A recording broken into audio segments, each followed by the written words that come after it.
तो आज हम बात करेंगे एक्टिव एंड पैसिव इम्यूनिटी, ये क्या होती है एक्टिव एंड पैसिव इम्यूनिटी और कैसे हमारे बॉडी में काम करती है। ठीक है, तो एक्टिव इम्यूनिटी जो होती है, ये एक्टिव एंड पैसिव इम्यूनिटी, पहले हम बात करेंगे एक्टिव इम्यूनिटी की। ठीक है, इसकी एक्टिव इम्यूनिटी, एक्टिव इम्यूनिटी, ठीक है, ये एक्टिव इम्यूनिटी जो होता है, ये antibody antibody produced by host, ये एंटीबॉडी प्रोड्यूस्ड बाय होस्ट होता है। एक्टिव में क्या होता है, जब भी हमारे बॉडी में इन्फेक्शन होती है तो हमारा बॉडी खुद एंटीबॉडी बना लेता है उस इन्फेक्शन के अगेंस्ट, उस पैथोजन के अगेंस्ट, जो बोलते हैं एंटीबॉडी प्रोड्यूस्ड बाय होस्ट। ठीक है, ये क्या होता है, ये लॉन्ग सॉरी ये क्या होता है, स्लो एंड लॉन्ग ड्यूरेशन के लिए होता है। ये स्लो होता है, स्लो जनरेट होता है बॉडी में, लेकिन लॉन्ग ड्यूरेशन के लिए होता है। ठीक है, अब ये क्या होता है, ये प्रोफाइलैक्सिस में यूज होता है। किसमें यूज होता है, प्रोफाइलैसिस। ठीक है, प्रोफाइलैसिस मतलब बचाव के लिए, बचाव के लिए।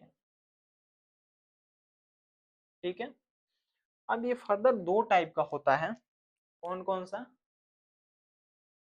ये पहला होता है नेचुरल,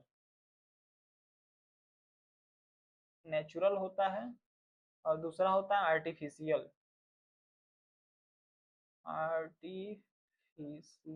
ठीक है, अब इसमें जो नेचुरल होता है, इसमें हम क्या करते हैं, ये आल नेचुरल इन्फेक्शन आता है इसमें, आल सॉरी इसमें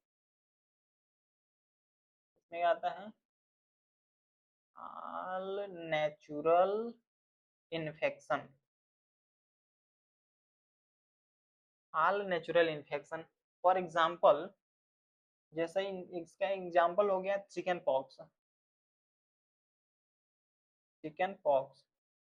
चिकन पॉक्स नेचुरल में क्यों आता है, क्योंकि हमें ऑटोमेटिक ये होता है और ये स्लो ठीक होता है, लॉन्ग ड्यूरेशन टाइम लेता है। ठीक है, और हम आर्टिफिशियल में बात करेंगे तो आर्टिफिशियल में आता है वैक्सीनेशन, वैक्सी इसमें क्या आता है, वैक्सीन आता है। ठीक है, वैक्सीन आता है, और वैक्सीन में कौन सा वैक्सीन आता है, तो टिटनेस वैक्सीन, जो फॉर एग्जांपल टिटनेस, टिटनेस आता है। ठीक है, अब हम बात करेंगे पैसिव इम्यूनिटी की, पैसिव इम्यूनिटी, इसकी बात करेंगे, passive immunity, passive immunity. Passive immunity जो होती है, इसमें आपने को ये कैसे बनता है, तो इसमें prepared, prepared antibody produced, prepared antibody produced होता है इन होस्ट। ठीक है, प्रीपेयर्ड एंटीबॉडी प्रोड्यूस्ड होता है इन होस्ट में। ठीक है, और ये क्या होता है, ये फास्ट होता है एंड शॉर्ट ड्यूरेशन के लिए होता है, शॉर्ट ड्यूरेशन के लिए होता है। मतलब इसमें क्या होता है, फास्ट होता है लेकिन शॉर्ट ड्यूरेशन के लिए, तुरंत काम करता है, लेकिन कुछ समय में इसकी जो एक्टिविटी होती है स्लो हो जाती है, खत्म हो जाती है। इसमें भी आपके पास आता है नेचुरल एंड आर्टिफिशियल। ठीक है, ये भी फर्दर दो टाइप का होता है, नेचुरल होता है,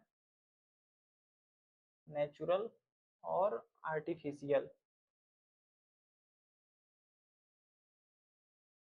आर्टिफिशियल। ठीक है, अब नेचुरल में क्या क्या आता है, तो नेचुरल में आता है अपने पास कोलेस्ट्रम,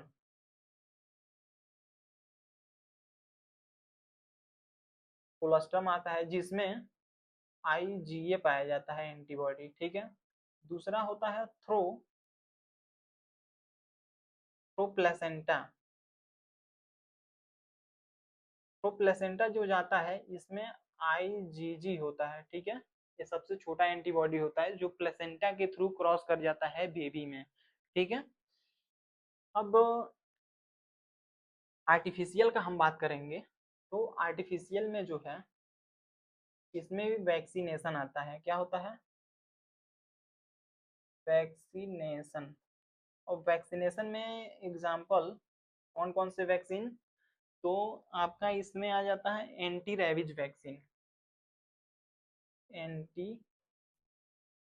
रेबीज वैक्सीन, ठीक है। और दूसरा आता है अपने पास anti venom vaccine, anti venom vaccine. अब ये जो होता है एंटी रेबीज वैक्सीन, जब हमें डॉग बाइट करता है तो ये तुरंत 24 आवर के अंदर देने होते हैं, ठीक है, 24 आवर के अंदर। और एंटी वेनम वैक्सीन जो होता है ये हमें जब स्नेक बाइट करता है उस समय लगता है कि वो उसमें जो स्नेक का पॉइजन होता है उसमें वेनम पाया जाता है। तो ये एंटी वेनम वैक्सीन बनाया गया है किसके थ्रू, जो किसका बॉडी यूज किया जाता है एंटी वेनम बनाने के लिए, जो हॉर्स होते हैं, घोड़े होते हैं, उनके बॉडी में क्या होता है स्नेक पॉइजन बहुत कम मात्रा में इंसर्ट किया जाता है, और हॉर्स में, घोड़े में उसके अगेंस्ट एंटीबॉडी बन जाते हैं। देन उस एंटीबॉडी को हम क्या करते हैं, कलेक्ट करते हैं उसके बॉडी से, और उसको एक वैक्सीन के फॉर्म में पैकिंग करते हैं जो हम लोग को लगता है उसके अगेंस्ट, ठीक है। अब एक कोलेस्ट्रम तो आपको पता है कि मदर्स के मिल्क में आता है, जो फर्स्ट टाइम बेबी जन्म लेते हैं उस समय बेबी को दिया जाता है। और थ्रो प्लेसेंटा के थ्रू जब मदर से बेबी में एंटीबॉडी पहुंचती है वो आईजीजी होती है, सबसे स्मॉलेस्ट होती है।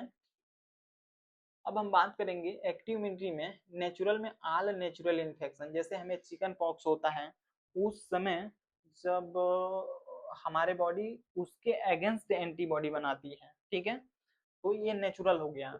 लेकिन आर्टिफिशियल में क्या हो गया, वैक्सीन, जैसे हमें क्या होता है टिटनेस का इंजेक्शन लेने पड़ते हैं, ये हमारा टिटनेस का इंजेक्शन आउटसाइड बनाया हुआ एंटीबॉडी एक वैक्सीन के फॉर्म में हम लेते हैं जब भी हमें चोट लगता है, ठीक है, कोई इंजरी हो जाती है उस समय टिटनेस का इंजेक्शन बहुत ही इम्पोर्टेंट होता है लगाने के लिए। यदि ये नहीं लगाते हैं तो आपको डिजीज हो जाता है, वो डिजीज का इलाज ही नहीं है अपने इंडिया में, अपने इंडिया में नहीं पूरे वर्ल्ड में नहीं है। इसलिए टिटनेस जब भी इंजरी होती है, चोट लगता है, ब्लड आ जाती है, तो टिटनेस इंजेक्शन लगाना चाहिए।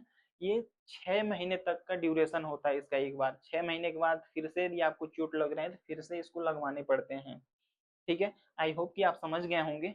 यदि वीडियो अच्छी लगी हो तो लाइक एंड सब्सक्राइब जरूर करिएगा।